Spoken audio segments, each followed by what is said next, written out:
रात की बैठक में जो प्रसंग लिया गया था वो लिया गया था कि इस दुनिया में सत्य पुरुष से, सत्य लोक से, अकाल तख्त से नीचे उतरकर नीचे मंडलों की यात्रा करके हम इस शरीर में आ गए हैं और शरीरों का भी कोई पता नहीं, कितने शरीरों में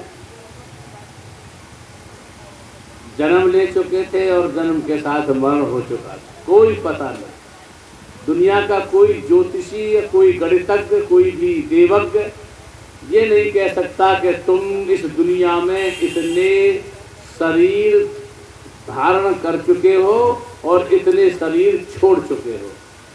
और ना कोई तुमको ये दुनिया का विज्ञान या दुनिया का कोई धर्मतंत्र या कोई धर्मतंत्र या अन्य कोई तंत्र ये बता सकता कि तुम परमात्मा के देश से यानी परमात्मा के ज़हूर से इस लोक में, माया काल के लोक में कब से हो, ये भी तुमको कोई नहीं बता सकता। बस क्योंकि भूत जो बीता हुआ समय होता है, भूतकाल के गर्भ में वर्तमान छिपा हुआ होता है और वर्तमान के गर्भ में आने वाला भविष्य छिपा हुआ होता है। चूंकि हम यहाँ वर्तमान काल में मौजूद हैं, इसलिए वर्तमान में होने की वजह से हमारा भूतकाल अवश्य था।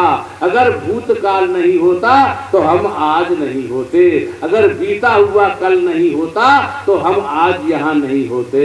और जब आज हैं तो आज के गर्भ में आने वाला कल छिपा हुआ है। इसलिए यह संत सद्गुरु हमको कहते चले आए हैं कि तुमको अपने कुल मालिक के ज़हूर से और पिंड में निवास करते करते, जिस्मानी दुनिया में निवास करते करते मुद्दत अरसा गुजर गया है, लेकिन यहाँ पर तुम भरमते चले आए हो। तुम भगवान बुद्ध के ज़माने में भी थे, तुम कबीर के ज़माने में भी थे, तुम गुरु नानक देव के ज़माने में भी थे, राजस्वामी दयाल के ज़माने में भी थे। इससे पहले जो सत सुकृत या गुरु मुनीन्द्र या करुणा में संत महात्मा थे उनके ज़माने में भी थे, लेकिन थे, उनकी बातों को तुमने हृदयांगत नहीं किया था, उनकी बातों, उनके उपदेश को तुमने हृदयांगत नहीं किया था, उनके उपदेश को तुमने ग्रहण नहीं किया था, उनकी शिक्षाओं पर तुमने आचरण नहीं किया था, जिसके परिणाम स्वरूप तुम आज इन शरीरों के भीतर हो।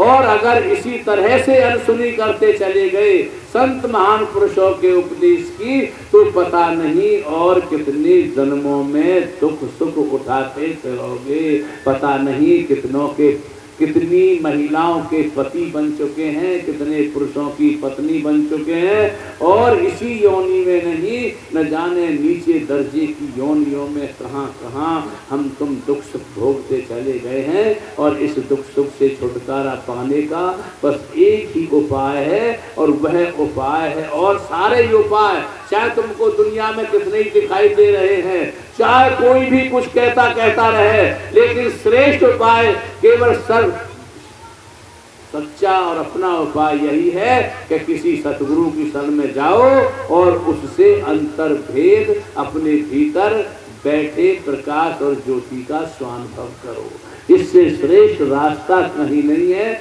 और रास्ते सब काल माया के हैं। एक पादरी पढ़ाते थे चर्च में, प्रार्थना कराते थे, तो एक छोटे से बच्चे से बोले, क्या तुम रात को प्रार्थना करके सोते हो? क्या तुम रात को प्रार्थना करके सोते हो? उस बच्चे ने कहा, सर कभी कभी। पादरी ने कहा, कभी कभी क्यों, रोज क्यों नहीं प्रार्थना करके सोते? उसने के साहब, जिस दिन मेरे कमरे में मेरे माता पिता सोते हैं उस दिन मैं नहीं करता, और जिस दिन मेरे माता पिता नहीं सोते, मैं अकेला सोता हूँ, तो मैं डरता हूँ, डर की वजह से प्रार्थना करता हूँ। और जब माता पिता सोते हैं मुझे डर किसी बात का नहीं, फिर मैं प्रार्थना क्यों करूं? समझ रहे बात को बच्चे की हो? ये उस बच्चे की बात नहीं है, ये उस बच्चे की बात नहीं है, ये हमारे तुम्हारी सबकी बात है। अगर हमको डर हो, अगर हम पर कोई मुसीबत हो, अगर हम किसी भयानक डर से गुजर रहे हो, तब हमारे प्राणों की पुकार निकलती है, तब हम प्रार्थना करते हैं। और यदि हम डरने क्यों प्रार्थना कर रहे हैं? फिर उसने कहा, पादरी ने कहा कि तो क्या प्रार्थना करके सोते हो? तुम खाना खाने के बाद प्रार्थना करते हो? उसने की नहीं। क्यों नहीं करते? खाना खाने के बाद प्रार्थना क्यों नहीं करते? उसने कि जब मेरी माँ स्वादिष्ट भोजन बना के खिलाती है, मुझे मनपसंद भोजन खिलाती है बना के, तो फिर मैं काहे को प्रार्थना करूं? प्रार्थना तो वह करेंगे, याद उन्हें आती है परमात्मा की जिनको मनपसंद भोजन नहीं मिलता, मनपसंद कपड़े नहीं मिलते, मनपसंद पत्नी नहीं मिलती, मनपसंद पति नहीं मिलता, मनपसंद घर नहीं मिलता, मनपसंद व्यवसाय नहीं मिलता, और मनपसंद उसे दुनिया में विचरण करने का समय नहीं मिलता। वह प्रार्थना करते हैं। यदि सब कुछ मिलता चला जाए तो क्यों करेगा प्रार्थना? क्यों करेगा प्रार्थना? लेकिन जो इन सब कारणों के लिए प्रार्थना करते हैं, रोटी के लिए प्रार्थना करते हैं, डर की मुक्ति के लिए प्रार्थना करते हैं, या अन्य प्रकार के मन की खुराक लेने के लिए प्रार्थना करते हैं, बुद्धि की खुराक लेने के लिए प्रार्थना करते हैं, या किसी परंपरा की पूर्ति करने के लिए प्रार्थना करते हैं, या किसी दूसरे लोगों को दिखाने के लिए प्रार्थना करते हैं, या एक औपचारिकता मात्र निभाने के लिए प्रार्थना करते हैं, ये प्रार्थना तुम्हारी उन स्तरों तक ही रहकर तुम्हारी चेतना को नहीं छू पाएगी। बड़ी प्यारी बात। तुम्हारी चेतना को, तुम्हारी आत्मा को, तुम्हारी श्रद्धा को ये प्रार्थना नहीं छू पाएगी। ये प्रार्थना केवल तुम्हारे मन और स्वार्थों को ही मात्र छू पाएगी। इसलिए प्रार्थना तुम्हें कैसे करनी है, एक सवाल खड़ा कर देता हूं आज तुम्हारे सामने। एक सवाल खड़ा कर देता हूं तुम्हारे सामने। महात्मा गुरुदेव यूनान का बहुत प्यारा महात्मा हुआ, ध्यान देना जरा। और वो पहेली सुनाया करता था। कई 100 पुस्तकें उस विद्वान ने लिखी हैं अध्यात्म पर। बड़ी प्यारी उसकी बात मुझे आती है, मैं आपको भी इस पहेली को दे रहा हूं। कहता है, जीवन की नैया के तुम ही खेवैया। ये जो जीवन है, जी रहे हो तुम, मां के गर्भ क्षेत्र से बाहर आने के बाद आज तक, जब तक तुम मरोगे, इस जीवन रूपी नैया का खेवैया कोई दूसरा नहीं है, तुम हो। तुम कहोगे कैसा ये जो रात दिन गाते हो गुरु भगवान? हाँ, गुरु भगवान तो हैं, वो तुम्हारे इन जीवन से पहले, जीवन के बाद की खेवैया के मालिक है। इस शरीर में जिसमें तुम निवास कर रहे जीवन जी रहे हो, ये तो तुमको ही अपने आप जीना पड़ेगा। तुमको ही किसी महान पुरुष की शरण में जाना होगा, और तुमको ही उनके उपदेश को ग्रहण करना होगा, और तुमको ही उनका उपदेश ग्रहण करने के बाद भजन करना होगा, अभ्यास करना होगा, सेवा करनी होगी, परमार्थ करना होगा। इसका कोई दूसरा करने वाला नहीं है। ना कोई तुम्हारा मित्र होगा, ना संबंधी होगा, ना तुम्हारा कोई कर्मचारी होगा, ना तुम्हारा कोई और परिवारी होगा। तुमको ही करना है। इसलिए इस जीवन की नैया के खेवैया तुम हो। और इस नाव में 3 चीज हैं। क्या? इस नाव में भेड़िया है, इस नाव में भेड़ है, और इस नाव में बंद गोभी भरा पड़ा। इस नाव में 3 चीज भरी पड़ी हैं, बंद गोभी, सब्जी, भेड़ और भेड़िया, और तुम नाव के खेवैया हो। तुम्हें इस लोक से परलोक, यह लोक से वह लोक, यानी पिंड से दसवें द्वार, इस जीवन की नाव को खेना है। ध्यान देना मेरी बात को जरा। मैं कहना नहीं जानता हूं, मैं शब्दों का संप्रेषण करना नहीं जानता हूं। शब्दों के बीच की खाली जगह भी जो रह जाती है, जो कह नहीं पा रहा हूं जिनको, उन्हें भी समझने का प्रयास करना। और वह जब समझ पाओगे जब तुम ध्यान में उतरोगे। बिना ध्यान में उतरे ये बातें कब समझ में आती हैं। जो ध्यान में उतरने वाले लोग नहीं है उनको ये बातें कम समझ में आती हैं। बाहर मुखियों का मसाला नहीं है ये। तो नाव के तुम खेपैया हो, तुमको जीना है, तुमको इस सिरे से उस सिरे पर पहुंचना है। अगर ये भेड़िया बकरी को खा जाता है तो भी तुम कुशल नावक नहीं हो, और यदि भेड़ ये बंद गोभी को खा जाती है तो भी को तुम कुशल नावक नहीं हो। तुम कुशल नावक जब हो जब तुम्हारी बंद गोभी भी सुरक्षित रहे, ये नाव में भेड़ भी सुरक्षित रहे और ये भेड़िया भी सुरक्षित रहे। बस तीनों को साथ लेकर के तुम इस किनारे से, इस लोक से और उस लोक पहुंच जाते हो तो तुम कुशल नावक हो, तुम कुशल नाव के खेलने वाले हो, तुम कुशल जिंदगी जीने वाले हो, तुम गुरु की मर्यादा के दायरे में जीवन जीकर अभ्यास कमाने वाले हो। और यदि तुम्हारी सब्जी को गोभी को खा जाती है भेड़ और भेड़ को खा जाता है भेड़िया, तो तुम अनाड़ी हो। जाओ पूछो कैसे नाव किनारे लगेगी मेरी, कैसे सुरक्षित रहेगी। कोई आदमी कहता है अथाह सागर में गिर दिया गया हूं मैं, तैरना नहीं जानता हूं, हल्का फुल्का जानता भी हूं तो बहुत लंबा सागर का किनारा है, उस तक तैरते तैरते पहुंचने में असमर्थ रहूंगा। कुछ भी नाव है न सहारा है, एक सांप उस जल में तैर रहा है। डूब न जाऊं, डूबने की वजह से, डूबने की डर की वजह से उस सांप की पूंछ मैंने पकड़ ली है। अब उस पूंछ को पकड़े रखता हूं तो सांप मुझे काटता है तो मरता हूं, और अगर इस पूंछ को छोड़ देता हूं तो डूबता हूं। हर तरह से मेरी मौत है।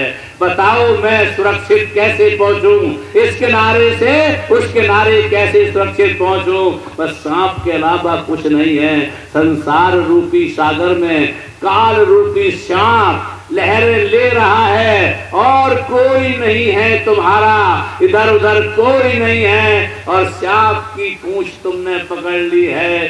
खाए तो खा, वो जो पकड़ते हो तो वह तुमको खाता है तो मरते हो, और पूंछ को छोड़ते हो तो तुम डूबते हो तो मरते हो। क्या करोगे तुम? एक सवाल।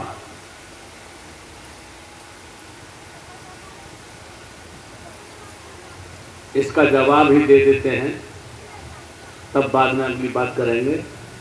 इसका जवाब ये है, जाओ गुरु के पास, और जानते बूटी होती है जैसे मुंह में दे करके, नेवला नहीं खाता, सांपों से लड़ता है, तो बूटी रखता है जैसे जहर असर नहीं करता।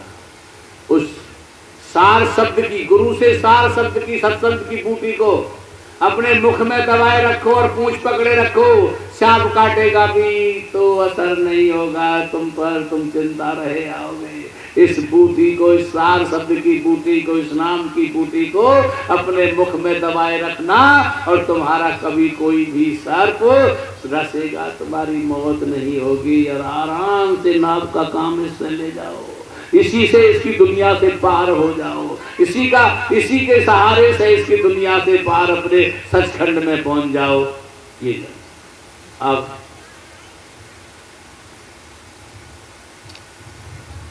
सर्प का हाल कहती है, भेद कुछ और देती है, सुने जो गौर से इसको, माया फिर छोड़ दे उसको।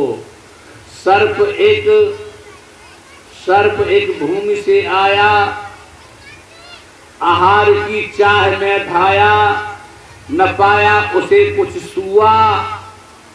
छिद्र सांप कभी अपने बिल नहीं बनाता, दूसरों के बिल में ही घुसता है, बिलों में ही खाजा तलाश करता है, उसे कोई सुआ कोई बिल नहीं मिला।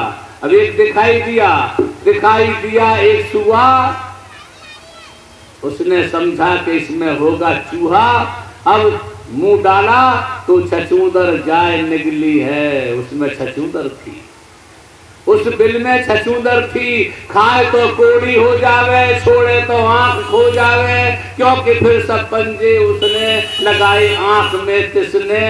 हुई अब बहुत हैरानी, करे क्या मुश्किल आसानी, क्या करे ये श्याम। इसने चूहे की जगह पर छछूंदर को खा लिया, मुंह में निगल लिया है, और छछूंदर के शरीर का केमिकली रासायनिक प्रभाव ये होता है, अगर ये खाता है तो कोड़ी हो जाता है, और अगर छोड़ता है तो उस आंखें अंधा हो जाता है, क्योंकि उसने ऐसे पंजे आंखों से लगा लिए हैं कि अंधा हो जाता है। खोल खाए तो कोड़ी हो जावे, छोड़े तो आंख खो जावे। अब क्या करे भाई, तुमने भी छछूंदर जाए निकली है, तुम भी छछूंदर को निगले बैठे हो। अगर इसको छोड़ते हो तो तुम्हारा जीवन ही तबाह हो जाता है, तुम्हारी साधना तबाह हो जाती है, तुम्हारा सत्संग तबाह हो जाता है, तुम्हारी भक्ति तबाह हो जाती है। और अगर इसमें लिप्त होते हो तो ये संसार की माया तुमको खा जाती है, तुम्हें परमात्मा से दूर कर देती है, तुम्हें भटका करके काल माया की योनियों में भरमा देती है। क्या करो तुम? है सवाल कुछ जो अंधे भी न हो, कौड़े भी न हो, और जीवन भी तुम्हारा जीगा है नहीं? इसका भी ही जवाब देते हैं, फिर आगे चलेंगे। किसी पदवी ने आकर के, किसी साधु ने आकर के, किसी साधु ने आकर के कहा पानी में जाकर के आहिस्ता बैठ तू जाना, ठंड भी वहां पे कुछ खाना, लगे जब पानी की ठंडक खींच ले फिर उसको मेंढक। जा चला जा, सांप से कहते चला जा, पानी में डुबकी लगा जा। जब डुबकी लगाएगा तो छछूंदर का दम घुटेगा, तुझे ना वो खानी पड़ेगी ना छोड़नी पड़ेगी, वही तुझे छोड़कर भाग जाएगी। पानी में डुबकी लगा,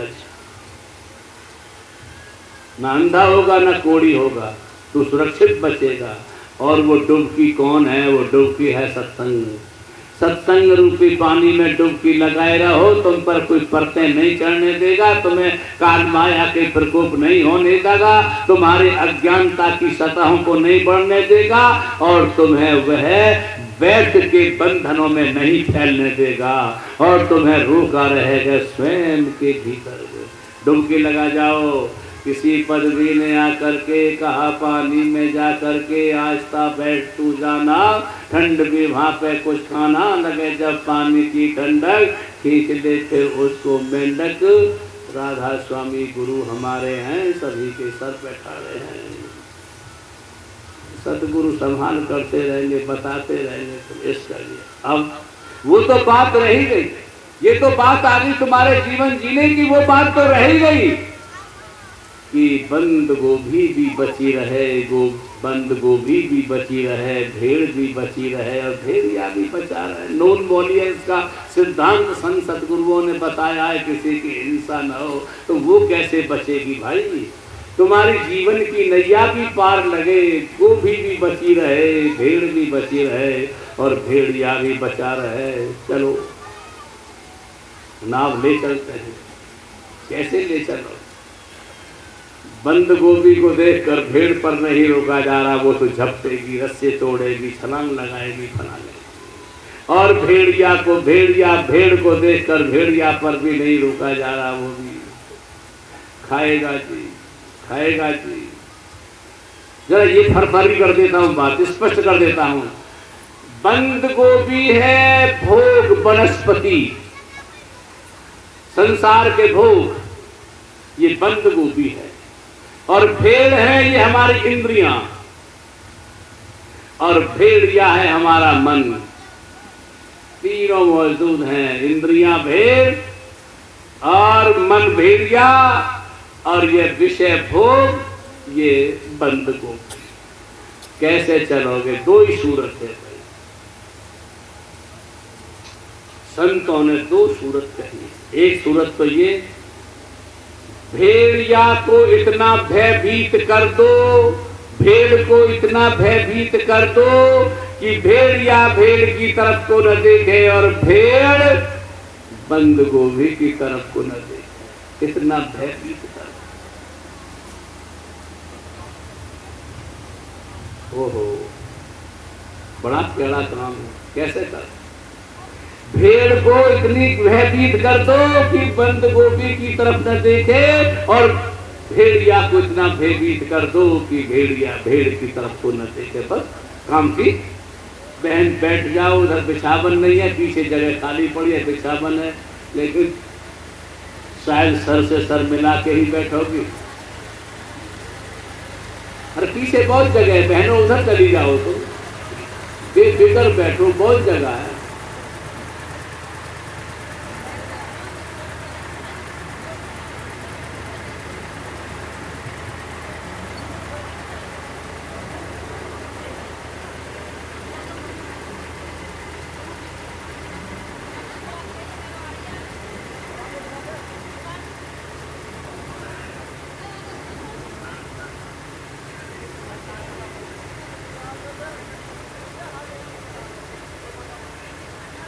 अरे इधर बहुत जगह खाली पड़ी है, तुम रास्ते में बैठी हो, नीचे बैठी हो, बीवी उधर आ जाती तो अच्छा रहता।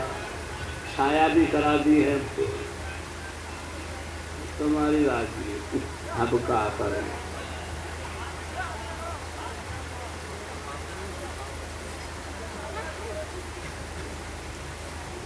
आए फिर वहीं आए।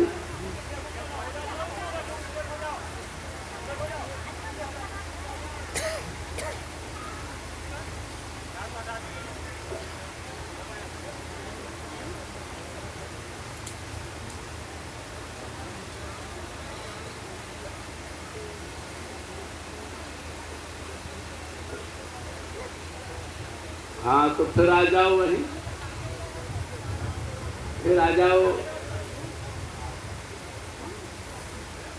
बाहर से अब आंगन में ही आ जाओ और आंगन में भी दरवाजे की तरफ को मुंह कर लो, कान कर लो उधर ही को। आंगन में बैठे हो और कान बाहर वालों की आवाज सुन रहे हो तो वो भी कोई बैठना नहीं है। आंगन में बैठे हो, दरवाजे की तरफ को कान कर लो ताकि दरवाजे के भीतर की आवाज सुनाई सुन लो। बहुत लोग ऐसे होते हैं, आंगन में बैठे हुए तो होते हैं लेकिन कान बाहर रखते हैं। हाँ, भयभीत करो। हमने कहीं किसी पुस्तक में लिखा है, भूत का भी सवाल लिखा है, भूत से कोई गुरमुखी कर पावे। भूत का लिखा है, वो पढ़ा होगा, बहुत भजन गाते भी हो तो मुझ पद में लिखा है। अब मैं जो कहने जा रहा हूं, एक आदमी ने बकरी पाल ली और बकरी को खूब खिलाता था, लेकिन वह को कभी पेट ही ना भरे, ऐसा ही ना लगे वो पेट भरे।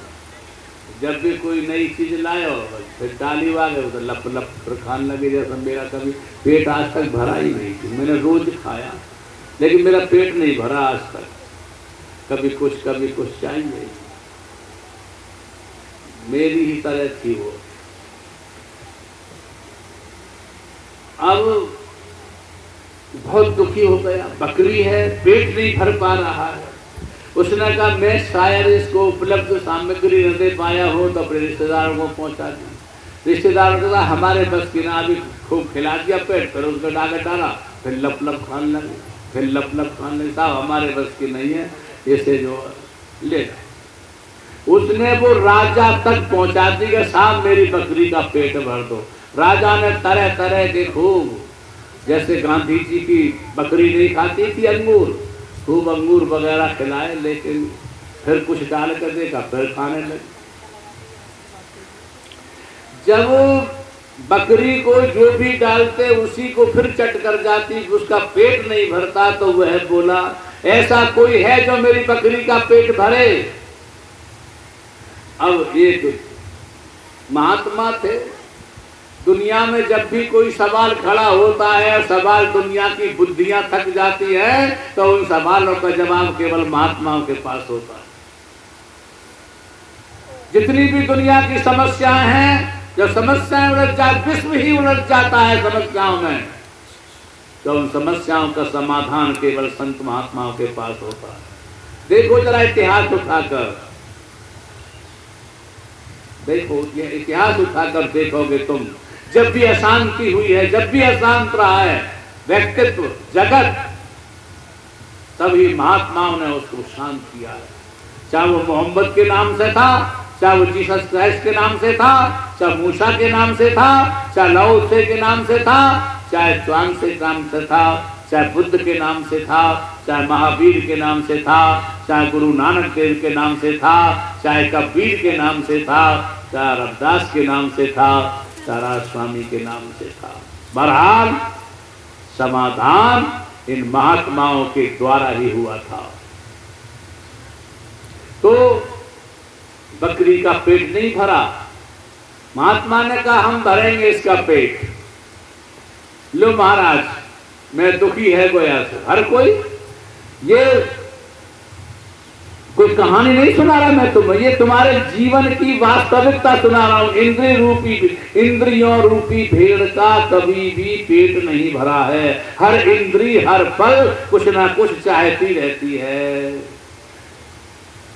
इंद्रियों, जो मनुष्य की इंद्रियां हैं, आंख बढ़िया से बढ़िया देखने को चाहती है, कान बढ़िया से बढ़िया सुनने को चाहते हैं, नाक बढ़िया सुगंध लेना चाहती है, जीभ बढ़िया रस लेना चाहती है, ये त्वचा बढ़िया स्पर्श हवा लेना चाहती है। हर इंद्री नया नया रस लेना चाहती है, नया नया हर पल चाहिए, हर पल चाहिए। इस इंद्रिय रूपी भेड़ का, कोई बकरी का कोई पेट नहीं भर सका है, तो महात्मा के पास पहुंच गई बकरी, हम भरेंगे पेट इसका। तो महात्मा ने डाली उसकी तरफ को, किसी भी इंद्री का भोग डाल दिया, किसी भी इंद्री का, चाहे खीर रख दी थाली में परोस करके। जब खीर ही थाली में परोस करके रख दी, तो हमारे यहाँ एक महात्मा थे, निर्भय दास नाम था। शिकंद, बहुत पुरानी बात है, 60 साल पहली बात है, जब हम छोटे से ही थे, तब वो हमारे यहाँ बहुत आया करते थे।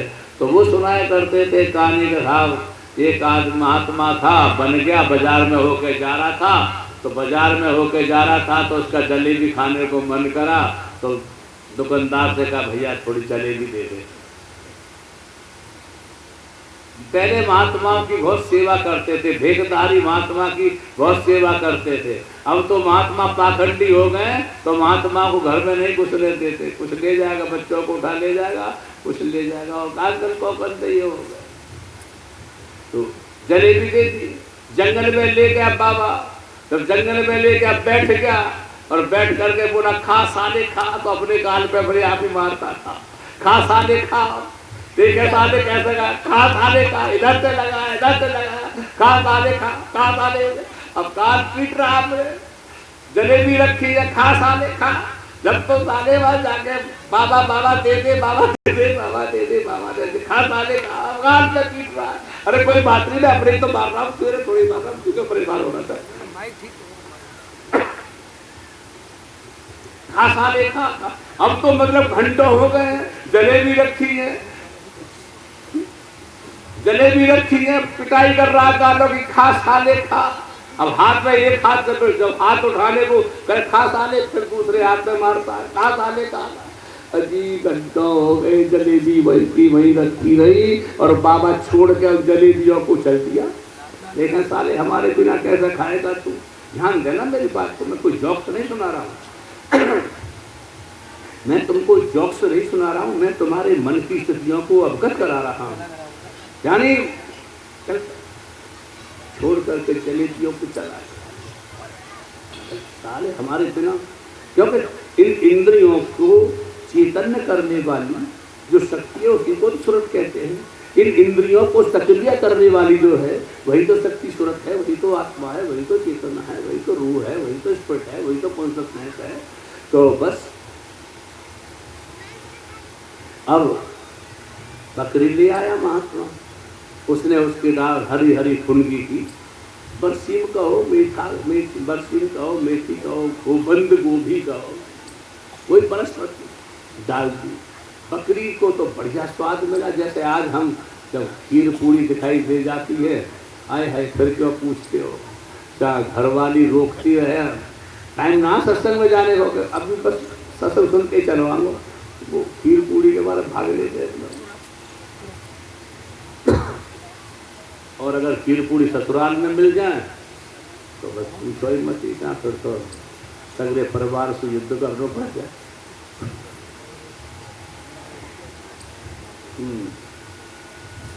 बकरी ने जो मुंह किया, बकरी ने जो मुंह किया बंद गोभी की तरफ तो कंसी लेके बाबा जी खड़ा था, तो बाबा जी ने एक मुंह पे दी इधर पे। थोड़ा उसने समझा शायद भूल में कोई गड़बड़ी हो गई है, तो फिर दोबारा जो मुंह किया फिर एक दिया मुंह पे उसके पे। अब तो जो बकरी जो ही मुंह करे बंद गोभी को, फिर उसने अंगूर भी डालने शुरू कर दिए जी, सेब वगैरह सब रख के खा। जैसे ही मुंह करे तभी धड़ाम कमची लगाए, जैसे ही मुंह करे तभी धड़ाम कमची लगाए, खा तब। अब तो बकरी ने सोचा आज तो ये बाबा मिल गया, तो था तो बाबा था ही, ये बाबाओं से डरती है बकरी। लेकिन बाबा आजकल झूठे हो गए हैं थोड़े से। अभी जो बहुत सी महिला जो समझदार है वो अपने बच्चों को डराने के लिए कहते चुप रह बाबा ले जाएगा, तो उन्हें पता अभी भी बच्चे भी बाबाओं से डरती है, बकरी बाबाओं से डरते हैं। जब भी मुंह करती है तभी धाम, जब भी मुंह करता तभी धाम, जब भी मुंह करता। बकरी ने कहा तो बस चुपचाप खड़े होने में ही फायदा, अगर नहीं पिटना है तो चुपचाप खड़े हो जा। तो बस बकरी चुप खड़ी हो, आंख बंद करके देखे भी नहीं, उधर देखे भी नहीं। उसने फिर आइटम बदल दिया, कोई स्वादिष्ट पदार्थ, तो जैसे अब तुम्हारा खाना तो खा लिया, लो रायता और पिए। अब तो रायता रहा हो चाहे मतलब कुछ, में तो जानता नहीं क्या क्या खाते हैं लोग। लेकिन बकरी चुप देख रही है, कम दिखाई दे रही है, आंख बंद करके बैठ गई। महात्मा ने उस आदमी बकरी वाले के पास खबर पे जाओ, अपनी बकरी को ले जाओ, उसका पेट भर गया। बस आया वो, हाँ साहब चलो बेटा कुछ खा के डला इसको, जो भी बकरी को खिलाना चाहता है, इसका पेट भरा पड़ा, बकरी के पेट में ना हो कुछ भी, बाकी यहाँ से मिल रही आपस में, पेट में कुछ नहीं था। उसने कहा पेट भर गया बकरी का, तेरी का ले जा इस बकरी को चल। उसने कि पेट तो या को बकरी को दिखाई दे ना रहो, तो ये बाबा कह रहा हो कि पेट भर गया। तो उसने लाया फुनगी अच्छी जो उसको प्रिय होती है, जैसे कोई भैंस खलकी सानी ज़्यादा पसंद करती है तो कोई दलिया पसंद करती है, ऐसे ही वो लाया डाल। तो बकरी ने तो आंख खोली भी ना, वाके पहुंची हुई बन गई बिल्कुल। जब बकरी ने आंख नहीं खोली और ने उसको हिलाया डुलाया, फुनगी दिखाई जैसा करते ले ले ले करते, बकरी थी आराम से चुप, आंख बंद, भजना नंदी बन गई पूरी। जैसे मतलब बहुत से पाखंडी लोग औरत को देख के आंख बंद करके भजन करने को बैठ जाते हैं, ग्राहक को देख के बंद करने को बैठ जाते हैं। आंख ले भाई खाया तो नहीं करते, बकरी डर रही थी, फिर पीटेगा, जो आंख खोलती तो फिर मारेगा। हाँ बस पेट भर गया। जब बकरी का पेट भर गया तो यही ढंग, जब बकरी का पेट भर गया है तो मन रूपी भेड़िया इंद्रियों के माध्यम से ही तो भूखों को चट करता है। ध्यान देना मेरी बात को। जब इंद्रियां ही स्थिर हो गई हैं हमारी, गुरु नानक देव जी ने जो कहा है, गुरु नानक देव जी बड़ी प्यारी बात कहते थे कि तीनों बंद लगाए के अनद सुने संतकोर, और नानक सुन समाधि में नहीं साधना भो। जब सांझ और सवेरे संध्या जो कहते हैं हमारे यहाँ, संध्या का मतलब होता है सूर्य यानी प्रकाश, दिन की और रात की संधि करने वाले को संध्या कहते हैं। जिस समय में दिन और रात की संधि होती है उसे संध्या कहते हैं। तो नहीं साधना भोर। जब संत सदगुरु हमें अभ्यास करना भी सिखा देते हैं, तो जब हम आंख बंद करके बैठते हैं तो ना शाम होती है सुबह होती है, तो इंद्रियों के माध्यम से ही तो मन अपनी करता है। तो कबीर ने जो कहा था कि मन चाहे तो जान दे, तेरा मन चाहे तो जान दे, दृढ़ कर राख शरीर और टूटी पड़ी कमान से कबहू न चाले तीर। अगर तेरा मन खूब उड़ाई कर रहा है, ऊंचाई को खूब चाहता है, मुझे तो क्लियोपेट्रा होती, वीनस होती, हेमा मालिनी होती धर्मेंद्र को।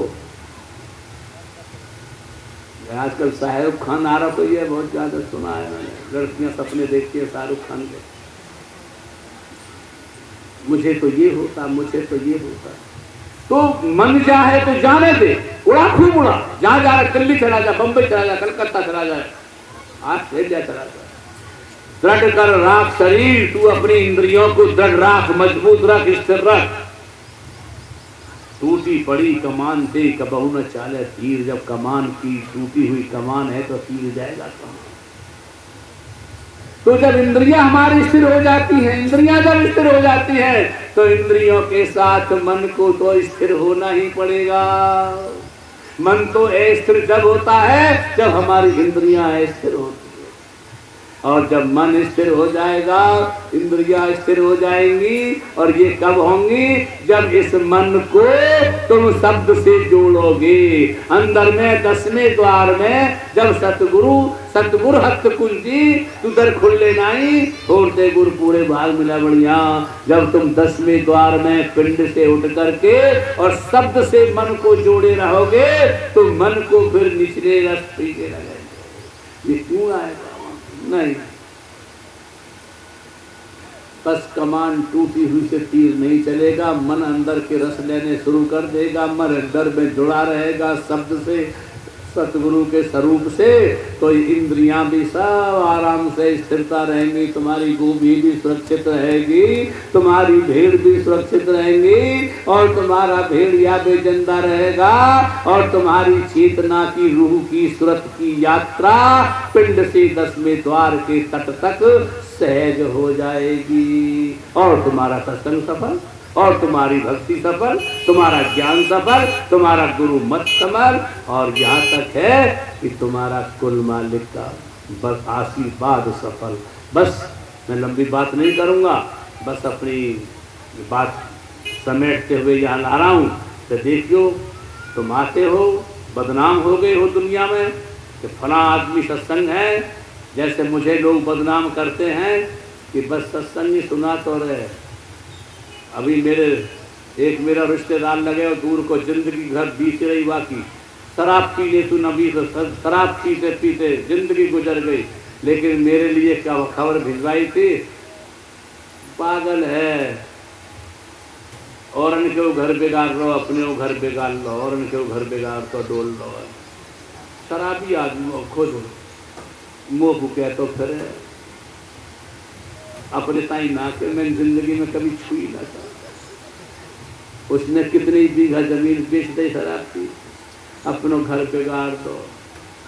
मैंने खूब कोशिश किया, मुझ जैसा तो बेवकूफ भी नहीं मिलेगा। करोड़ों की संपत्ति छोड़ जाया, अज्ञान के हाथों में शक्ति सौंप दो, वो आत्मघात सिद्ध हो जाती है। मूर्खों के हाथ में शक्ति दे दो, बंदर के हाथ में बारूद दे दो, एटम बम दे दो, वो तो विस्फोट ही करेगा।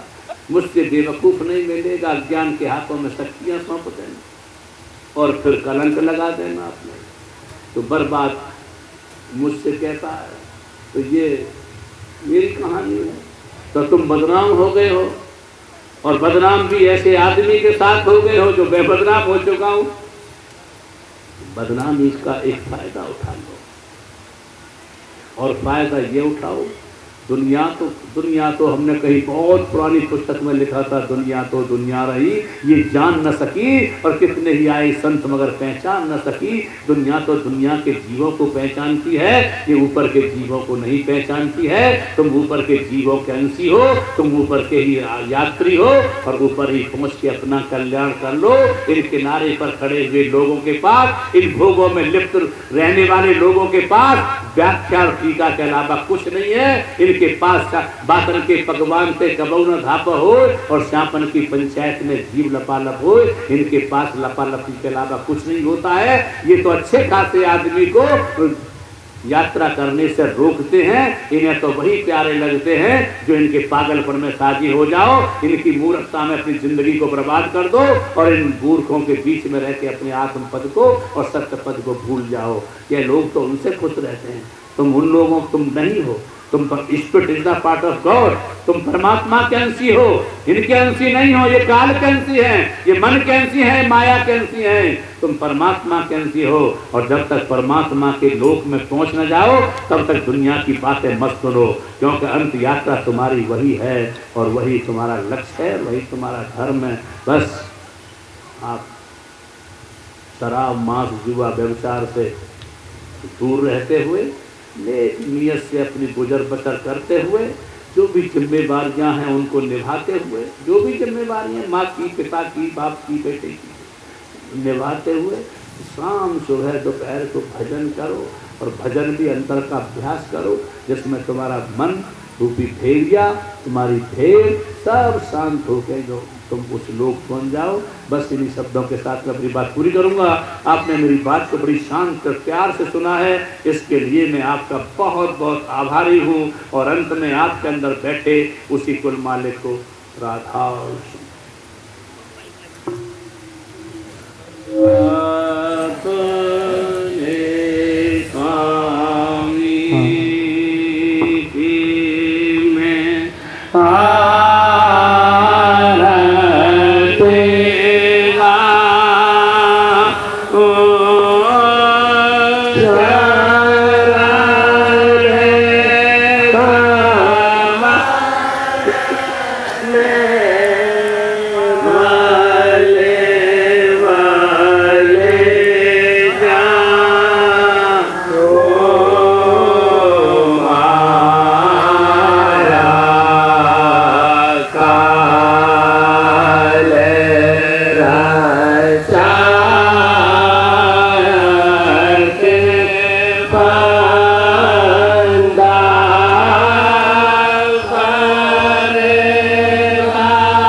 गाया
प्रेम